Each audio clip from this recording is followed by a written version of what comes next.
I'm Amy Syed. I'm Sean Collins. And this is Numbers and Narratives. How have you been, Juliana? I've been good. I've been really busy, actually, since I last saw you guys at Content Square. I've been really involved with Swarovski and a few other luxury brands coming to me to really help improve their CX experience.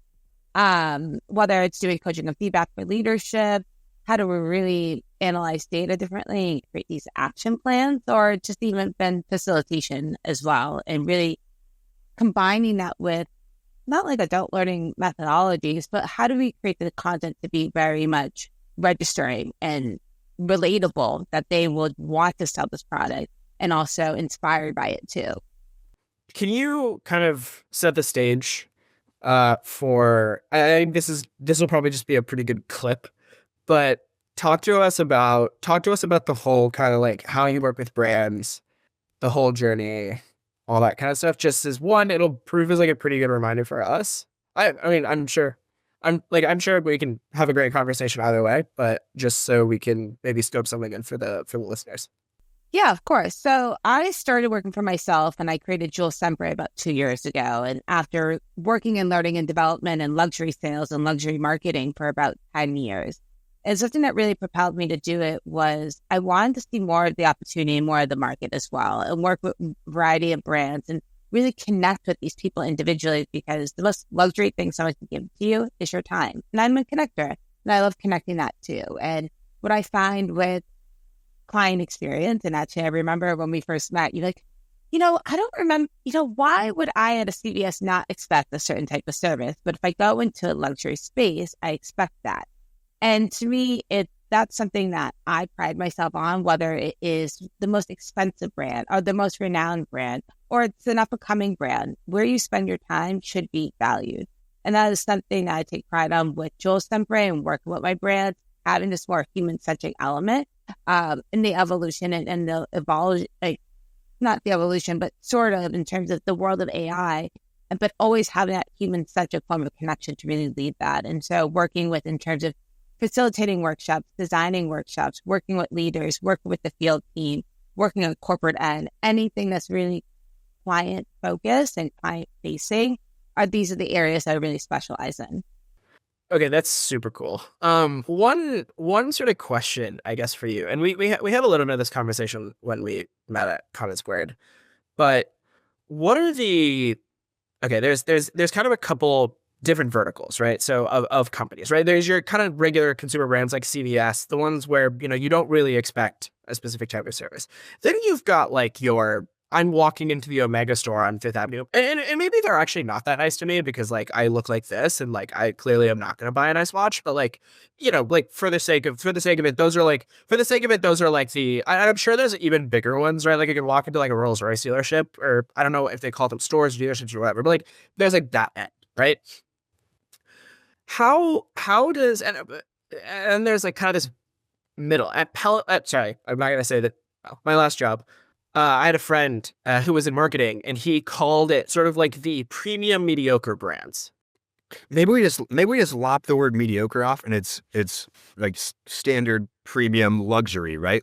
Yeah. And then because one client, I won't say the name, but one client I work with, I kind of describe as an attainable luxury brand.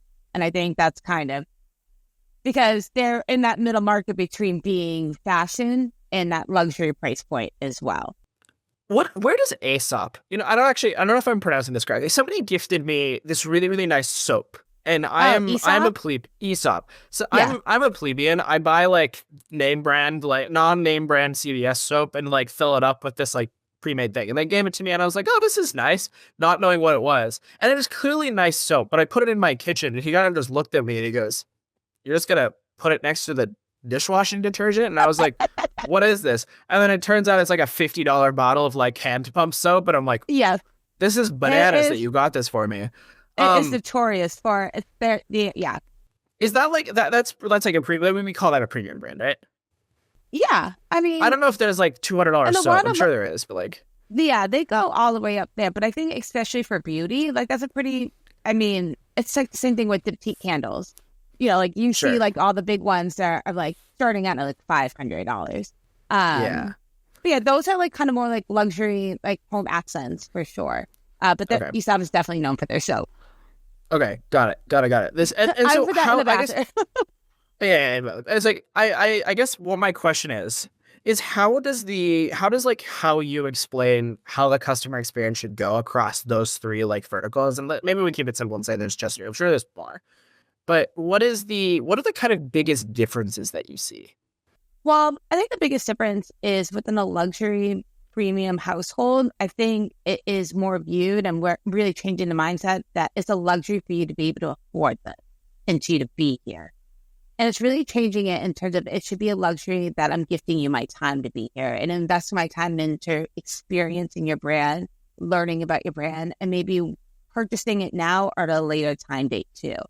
And I think when COVID initially happened, luxury brands, Gucci, and then they all skyrocketed because they didn't have to focus on service anymore. It was, we have the product and the demand is actually outreaching more than the product supply of that. And I think it's been a hard time to really change that mindset, but it really comes down to the dedication of training and the dedication, the retention, and the accountability when it goes to that. Something actually with ESOP specifically, though, have you ever been to one of their stores? There's one like two blocks down from my office, and I walked past the other day and I was like, oh, I should go in there. So You that should doesn't go. answer the question. Have you been to this store, Ibby? Not do you know I've where walked in one front of it. is? Yeah. I know where one is. It scares me a little bit. Well, It's like one of it's those very- things where it's like nice and beautiful, and I just kind of like, oh, I'm not worthy of this. It's funny because all their stores, it's very utopian, but also like militant as well. Like they have a very specific like design to it, but also it can also feel like you're in a spa. But they all have these things there. And so, for example, the ESOP experience is to really try, like they make it engaging, or they're supposed to at least, the try on of the different scrubs. And they have like this whole step process when it becomes more than soaps. And for skincare, they take pride in being, I think that's 100% natural, but also the regimen of how often you should be changing your skincare, even based on the seasons too. Like I actually learned from them that, you're supposed to be using foam cleanser like during summer and a gel, like, it's just like the base of it. And so, but they have this, what ESOP's experience is like really diverging into stuff like that. That, something if you went to a department store, you're going to get a different experience from a department store because they're not going to have like, like the stink of the try on element. So then for a department store, what's our experience that still connects with ESOP? This is really interesting. This is super interesting. I don't know. I don't know if this story is going to go anywhere. I don't know if the story is going to go anywhere, but like one time. All right. So at some point early in my career, I did like a mystery shopping for I don't know if I think an NDA precludes me from. It was 10 years ago. How long do NDAs last? Oh my God, Just don't say it. Just a big wait. brand. A big brand. Don't get But me are into you over hired? your stupid story. Sorry, Because I've worked for a company that like facilitate those mystery shoppers before. So we did mystery shopping, and it was for engagement rings. This was like 5, 6, 7 years ago, and they had us go to like competitor brands, and they had us go, and they gave us like backstories. Like I had to walk in. I walked into one version of their store, and I was like me, a regular guy. I had like a regular budget, and then they were like, "Hey, like go in, and your backstory is that you have a lot more money to spend." And the difference in the experience between the two, like the first one, it was, it was still great. They showed me all the rings. They walked me through it. I was very young. They clearly were like, oh, this guy does not know what he's doing. They walked me through financing and all that kind of stuff. But then when I said, hey, like my budget is like $500,000, it was a completely different experience. They took me to the back. They poured me a little bit of champagne. They did the whole like dog and pony show. Wait, is that right? Is that the right term? Yeah, something like that. They did the whole show. And it's really interesting how kind of those, one would be maybe considered upper premium and the other one is considered like true luxury. Like we're giving you the hard sell. You haven't actually given us any money yet, but like we expect that you will. And so we're going to give you a very different experience. I mean, it's very similar to even if you're picking up codes when someone walks into your store, or even if like just out and about, if you're like, we're friends and you're at a party, you notice them walk in, you notice their watch, you notice what bag they're holding. You can tell the quality of their jacket, what glasses they're wearing, how they're speaking, their vernacular, etc. And you already get these social codes that kind of tell you, the bandwidth or the spending power. And within that too, also, if they're in that more premium luxury like threshold, that they're getting this type of elevated experience someplace else. And that's also the opportunity too, because we're investing so much of our time in these people that we think or have maybe dropped, that $50K in one visit.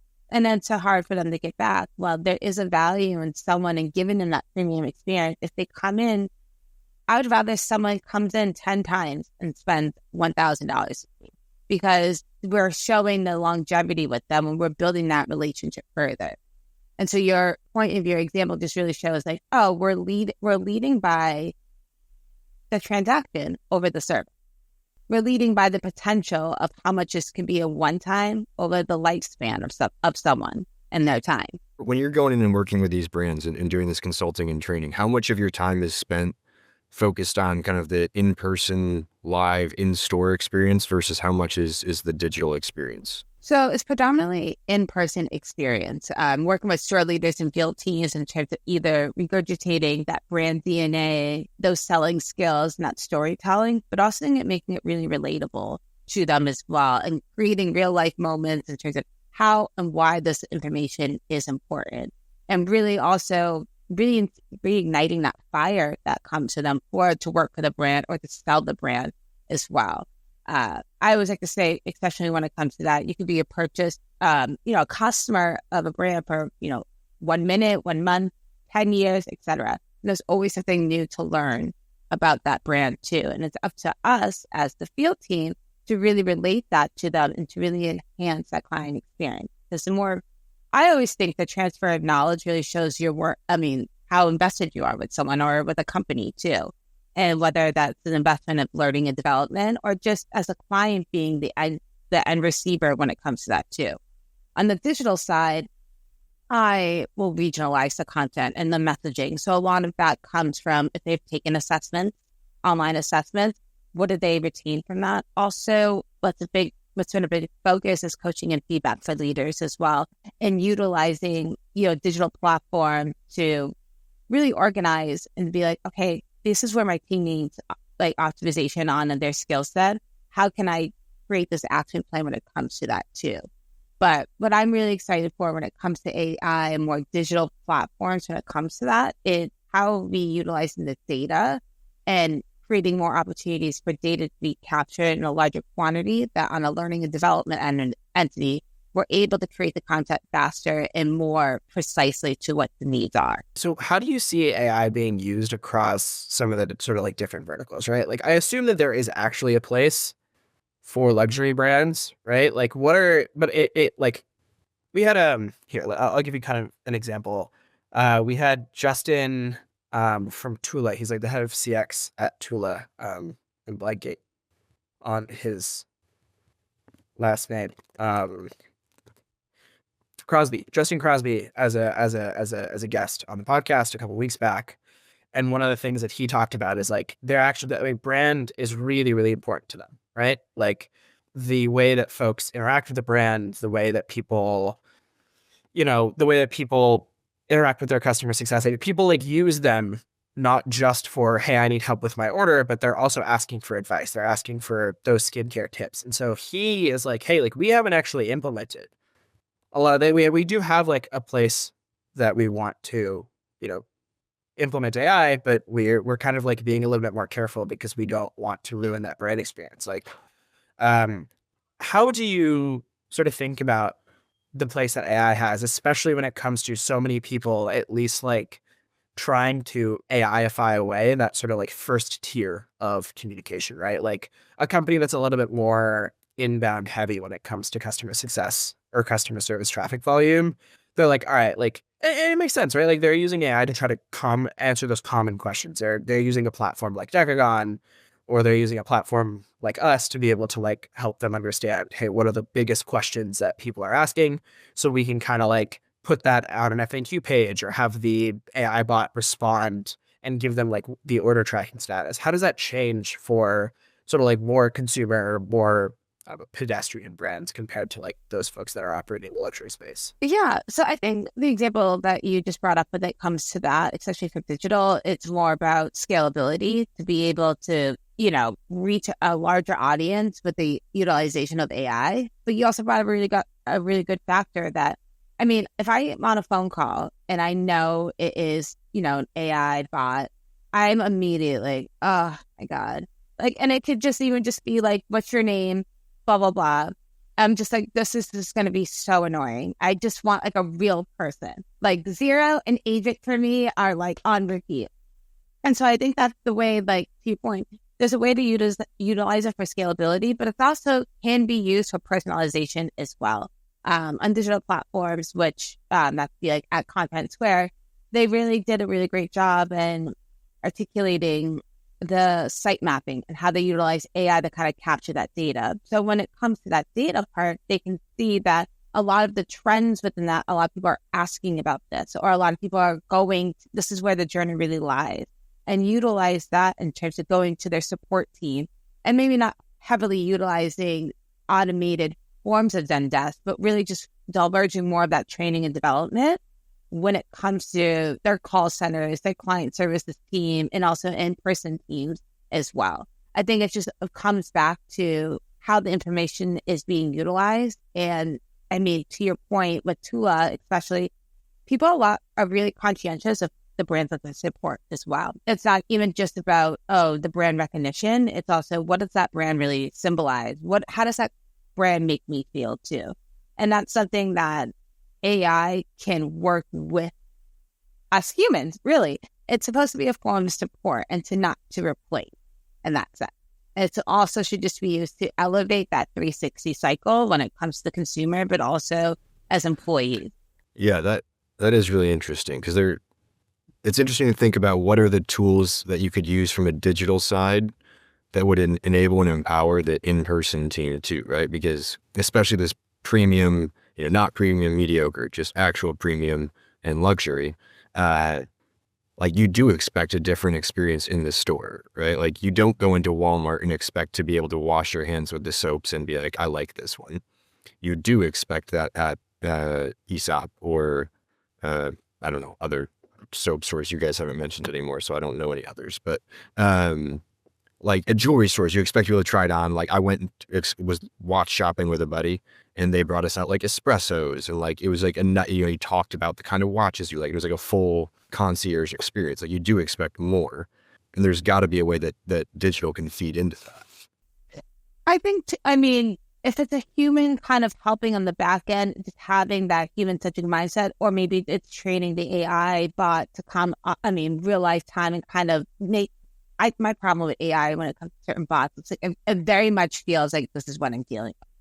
And when you're frustrated and when you have questions, you want to know that there is a mind behind that immediately. And that form of empathy that an AI bot at this point in time is not being utilized that way. But I think that's the beauty of the combination of the two. The human's going to be human-centric and be able to add like empathy and to have a different real-life answer and to really like match your speed, match your pace, match your tone. While AI is not going to be able maybe to immediately decipher that on an online chat. A lot of the AI tools right now that are like predictive in nature, right? Like predicts what your LTV will be, predicts your likelihood to come back and purchase, predicts whatever.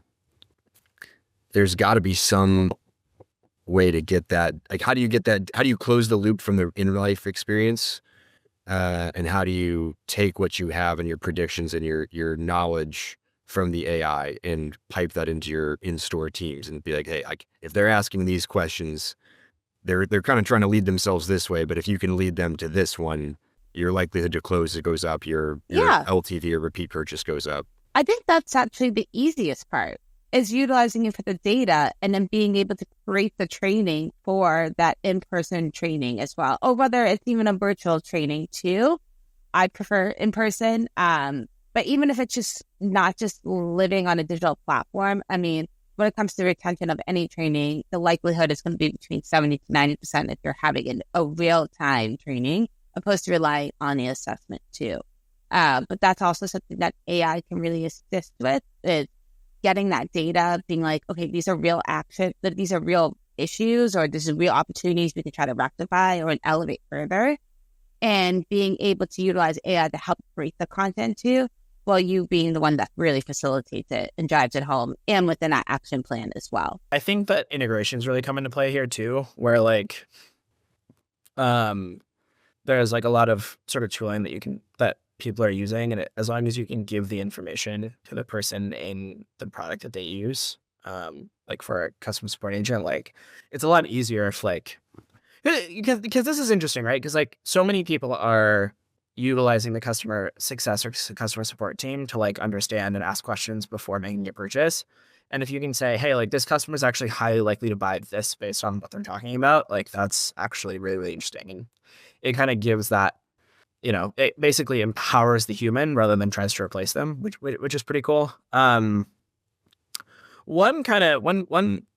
question, and this is something that we've been thinking about a little bit at Cotera, is a couple of our customers have bought like a QA model from us where it sits on top of the conversation between the agent and the customer and tries to basically say, hey, like,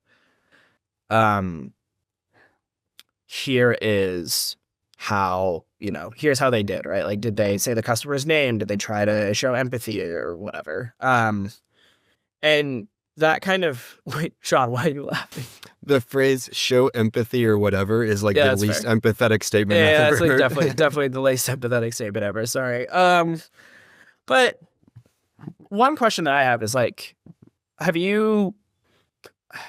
One thing that I think is interesting and tough, and again, maybe this question will go nowhere, but companies have so many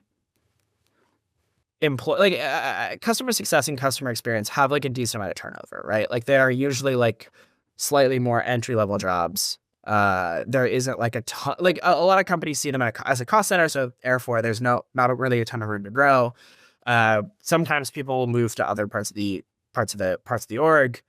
And so training and maintaining that really like high barrier to entry and that high sort of like level of quality and that high level of knowledge, especially for a company that is in the luxury space, must be pretty challenging, no? It is. And I think too, to your point, I sometimes would have to train call centers or Zendesk employees, and it sometimes feel like I'm doing this every 2 months because of the turnover. But it's like, okay, we maybe weren't investing in terms of why are they leaving? Is it a performance element? Is it, what is there? Is there a lack of connection between them and the company as well? But the importance with call centers or even with retail employees, there's one brand I was talking to, and their turnover within their retail spaces was about 70%, which I was like, wow, that is really, really high. And so it doesn't really matter in that regard to me. We have to build this consistency in what the experience should look and feel like to the customer based on what the brand is trying to advocate for. With Tula, for example, that you said, I'm sure Tula does have retail stores. I think so. I think so. A lot of their retail it matters is like in Target, or they're mainly like in big box retailers. And a lot of the people that like work there. But I know, for example, at Sephora or Ulta, they will work with them and they'll have like a brand ambassador, but they will train the entire team. And that's why the emphasis of regular visits and regular stimulation and training in that way is super important, because it's going to keep them engaged and excited and feeling invested in that sense. And it's just the cost of the job. But I feel like the higher component of you doing this regular visits and training and demonstrations, your retention will increase as well. So it won't be it won't actually end up being more cost effective than just not investing in it at all. And the cost of constantly having to onboard and et cetera, and regurgitate the verbium, et cetera. That's really interesting because, Ibby was talking about how Cotera can sit in kind of QA live chats and provide feedback and kind of scoring and help you understand how accurately and how well people are doing. Obviously, that's much different in freaking field sales team or something like that, where, yes, the people on the chat know functionally that they are being evaluated by this tool, but there's not like someone standing next to them watching them type. Whereas, so like, how do you do something similar? How do you QA?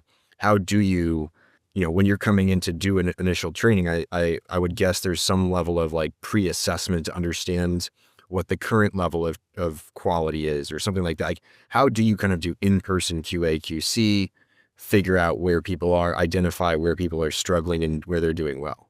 So it's a combination of a few things. There is your client evaluation, whatever host that you have. There's a variety of different programs, and now even AI-based programs are kind of using that, coming more about to be accessible for luxury brands and sectors to really be able to gauge the opportunities in that client experience and what they're really good at as well. Even on for observations, I think are very keen too. To kind of really just have your own perspective of what is really happening here and where the client experience is really strong at, and also where they really lack. I think something that is a constant reoccurring element is just asking what brings you in today. What are you shopping for? And instead of learning about the customer, we're learning about their transaction first. But also when it comes to, if I'm just going into a store and I'm doing a training, it's also nice to know where that base level of foundation is in terms of the brand knowledge as well. You'll be surprised at any time, I've been to a store, say 5 times within the last year. And, I'll go in there trained, and the next time I go, I'm like, okay, the level of information is a little better. But now by the 5th time, you're like, oh, we remember the brand is this, this, and this. And I'm like, okay. So it's also, again, investing in the time to really build that foundation too. But it's always good to have that scope in terms of what do we know about the brand? How are we relaying this in the experience too? But in terms of experience metric, in order to create training solely based on that, it's just based on the metrics. And I personally like to combine the client evaluation metric well also with KPIs, because usually that kind of goes side and side. So if your product proposal score is very low and your UPT is low, okay, like that is a direct correlation that there's an actionable that's supporting why your UPT is not, at a 1.5 or 2.0, etc. Units per transaction. So KPIs are key performance indicators. So ADT is average dollar transaction. UPT is units per transaction. SPH is sales per hour. That I don't worry as much about. That is just like in general. It ties in, but I more look at UPT and conversion.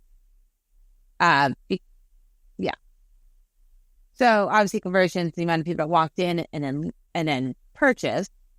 But if your product proposal is low, your ADT, your UPT, and your conversion is low, we're not engaging enough with the client. We're not showing enough product because we're probably not discovering and learning about them either.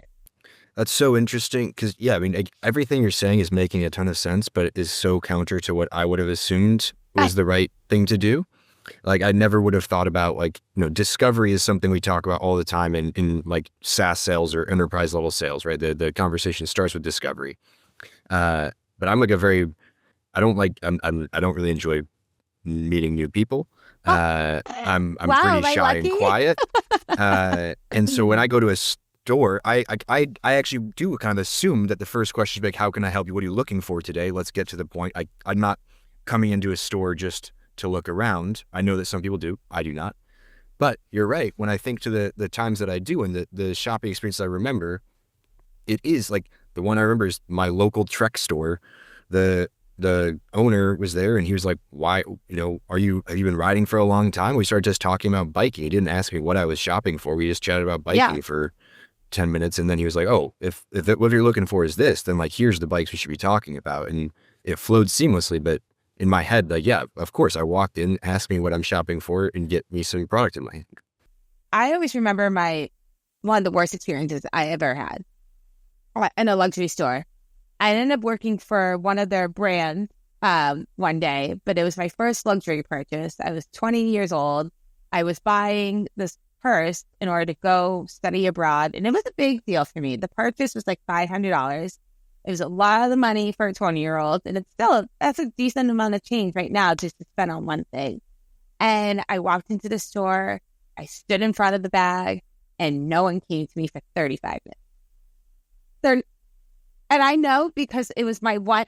Yeah, I was standing. I just kept walking around and coming back to it, and I had a 1-hour lunch break. So I was like, I gotta go. I need to eat. I thought this would be a little bit more, and I still have never walked into that store to this day.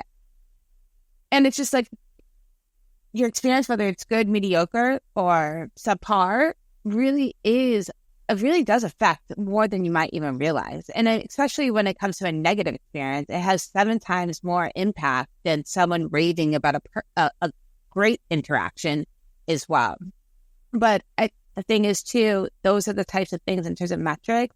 When you're even looking more analytically, it's like, how is it actually being articulated? And that is because we have to change the mindset and to really learn it. And it's really, you would be surprised. I mean, maybe more surprising for you, but it is the biggest challenge when it comes to retail, especially luxury retail right now. And I think we're seeing that too in the climate of these top luxury brands that have, not really had to work with their customer. They've been saying they've been really client-centric, but clearly not. They've been really relying on the hype and the desirability of the brand to really lead that. And now I honestly, personally think this is the moment for smaller luxury brands or premium brands to really take that center stage, because you're not expecting that level of service from them. And if they hone in on that more, they're truly in the running.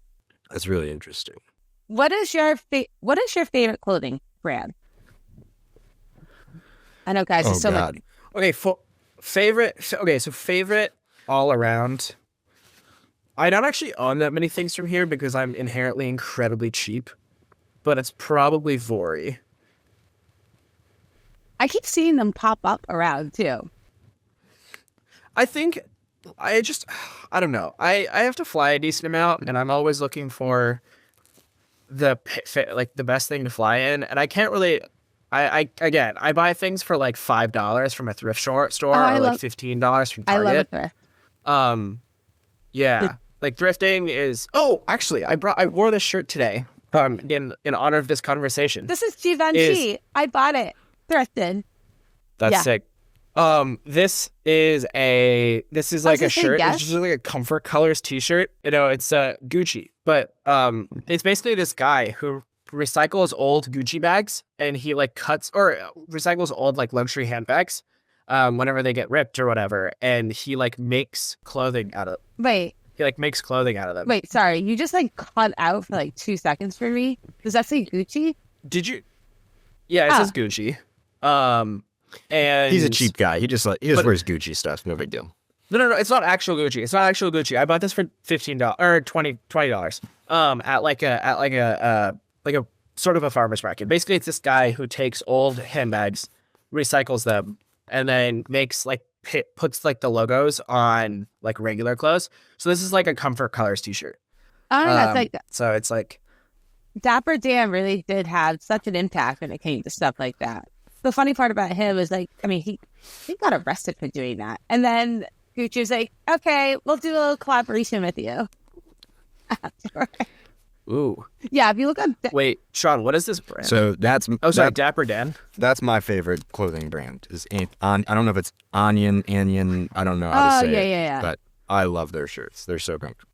So the next time you go into go into the retail store, and I always try to train people learn 3 to 5 things at a client, And even I was in Georgia. I was actually supposed to be in Miami last week, but then obviously everything with the hurricane happened. But I'm actually going to Florida in a couple of weeks too. And it really is about focusing on coaching and feedback for the leader, but also giving insights in terms of how you can do that for your teams. And something that I noticed within this one individual who was their strongest seller was just doing role play. And I was telling a customer that I'd never been there before. And the brand has such a rich history, but they're new and ready to wear. they're newer. They're known in a different category. But they have such an enriching history that they have these visual representations within the front of the store. And their biggest challenge is, how do you connect this with ready to wear? And so I just kept going over and over, like, those key questions, like, for example, is this have you ever experienced, a brand or a store before, or, asking something like that, or just even like compliments really honestly go a long way. But learning more, like, is this your first time here, or what, like, if it is, it's so easy to do a store tour or just really enthrall people and be like, oh, what is your favorite part about this? So what, like, more open-ended questions before you really start focusing on why are they there. Man, that's so cool. But you would think these are basics when it comes in sales, that it, like, for me, honestly, I'm like, oh my God, if I went back into the retail sales floor, I would own it. But that's how I started, actually. I started off on the retail sales floor, and I realized I had a natural gift of being able to connect with the brand, but also with the client too. And it was motivating. I was motivated for meeting my quota, and I was motivated by also just genuine connections that I would make in the people that I got to work with and from my team, but even the end consumers. The amount of times that, I made someone's birthday extremely special, or Christmas or holidays, etc. And this is a Juice Couture back in 2007 on Newbury Street. And it's still one of my favorite jobs to this day. And I mean, I had about $1 million book from a $2 million store, and it was in a 500 square foot space. So I was like, the things that I've learned, I just enhanced throughout my career. And the one thing is connection. It's really building that connection is super important. How do you coach someone to try and build connection? Like, I feel like and this could be completely off base, but I feel like some people just inherently get it and kind of thrive off of making that connection. Like you were saying, you do, my wife, like, just in her mom, they'll be like out at dinner and they'll become friends with everyone around us. And I'm just like, I'm trying to eat my burger, like, leave me alone. How do you teach someone to care and to make that connection and ask those questions and think about empathy over kind of sale? Yeah, there's quite a few training exercises that focus on discovery too. And also, I think it's also being mindful and having that sense of awareness as well. I mean, something that you mentioned earlier was about, if you go into a certain type of store, you expect to be this type of luxury service, etc. But you wouldn't expect that at like a Walmart. But something at a store like a Walmart, or maybe more fast-paced, just being a sense of awareness of, like, acknowledging someone with nonverbals, or just verbally saying, hi, how are you? Hi, how are you? Like, good morning, etc. can really enhance an experience too. But when it comes to discovery, it's just matching also that pace too. I mean, if I can sense that you are not really trying to have this open conversation, I'm not going to try to force one as well. But that doesn't really have anything much to do with creating a comfortable environment as well. This is adapting. But I think just being very conscientious, really putting the customer first, is how you will lead that service, so it doesn't feel transactional and it meets both parties needs. I have one more question just to kind of like close the loop. So I think that was interesting. I want to take it back to that awful experience you had the first time you went luxury shopping. So no one spoke to you for 35 minutes. Obviously I wasn't there. Let's pretend for this situation that there were other customers in this store, and so they were, all the salespeople on the floor were helping somebody else. What is the right way to, when you're, giving this one person a premium experience and really trying to connect, a new person comes in, how do you kind of handle that and say, like, hey, I see you, I promise I'll take care of you, but I need to, give this person also their due experience? Like, how do you kind of handle that situation? Of course. So I think so most client advisors should be trained on terms of handling multi-customers at the same time. And in that sense too, it's also really important. That's why store leaders need to be on the floor. Sometimes we find in the struggle with store leaders being so tied in operationally that they'll be behind, they'll be in the back. and they prioritize being on the floor on weekends. But this is where a store leader, a supervisor, or someone kind of what we call experience leading is really modernizing the floor. And so there was a leader. I mean, I'm sure there was, but I didn't talk to them. You know, it was important to really kind of check in and be like, hi, how are you? Are you being taken care of? Or if the client advisor is helping another client here with a demonstration, they can do that while also just taking a moment to be like, hi, how are you? You know, that sense of acknowledgement. You know, you don't want anyone to feel isolated and just alone. And something that was even mentioned up before when you did the engagement ring, a mystery shopping, was just the level of treatment was very different. And maybe I didn't look like I was going to spend a lot of money there. So that's also why I was getting the treatment. But you don't want any client to feel that way as well. I've had clients that, you know, didn't buy anything that day, but because of the level of experience I gave, came back and they remember that. And I've also, very early on in my career, I was actually doing retail marketing. I was doing more brand activations to create these client experiences. And one of them was I was on a music tour and we were partnering with a sneaker brand and a Journeys location for this teeny bopper. Well, he's not a teen anymore, but his name is Cody Simpson. He was like the Australian Justin Bieber. I mean, I honestly will say, I mean, he's a very nice guy. He was like a baby teenager when I met him. His pull on females and dating is just like absurd. Like, he's dating Kylie, Gigi Hadid. Like now he's dating like the best Olympic swimmer that come from Australia. I'm like, anyway, sorry. So we're doing a meet and greet and we start setting up at 7 a.m. and this mother and daughter come right up there. And the meet and greet started at noon. And so after a while, I start talking to him and I'm like, oh, like, do you need a proof of purchase of the sneaker at a Journey store in order to meet him? And I kind of sensed that the mother didn't have one. And she's like, oh, I don't have it. And so I took this as an opportunity, like, let me make this brand be something that really connects and is more monumental for a long term and be a part of this long-term memory. And so I just asked what her size shoe was. I had a whole van of sneakers, like got one, put them on her, and I just said, enjoy. And it's like those types of moments that you can also cultivate. I mean, not saying give out product for free, but you can really, if you just focus on being an empathetic human and really making someone feel seen, because that opportunity, I mean, that timing, I could have made someone feel so isolated, so not valued. And I'm like, this person has been waiting for 5 hours. How is this not as valuable than just someone spending $50 on a pair of sneakers? That's really cool. And actually probably a pretty good place to end. Juliana, before you jump off, you need a couple things. One is, where can our listeners find you online?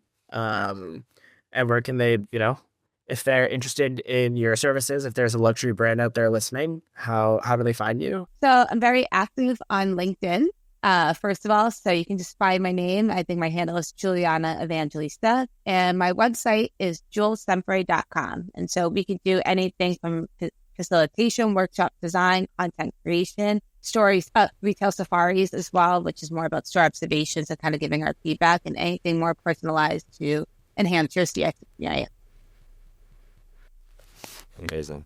We'll put all that in the show notes. Okay. Yeah. Thank you. And it was so good chatting. No, you too. It was great chatting. Hi, you want to say hi now? Oh, hello. Hi. Oh. I know. So cute. I know. Thank you. I know, Kaya. I'm done now. I'm done now. Okay. But no, it was good to see you guys as well. Thank you guys so much. Of course. And yeah, before we jump off, who was this episode not sponsored by, Sean? I mean, I'll tell you who it really was. Decagon sure didn't sponsor it. Congratulations on their massive Series B. Wait, what? No. Definitely not where we work. This episode is also not sponsored by the company who should be nameless that Juliana did not have a great experience at. All right. Thanks so much, Juliana. No problem. Bye, guys.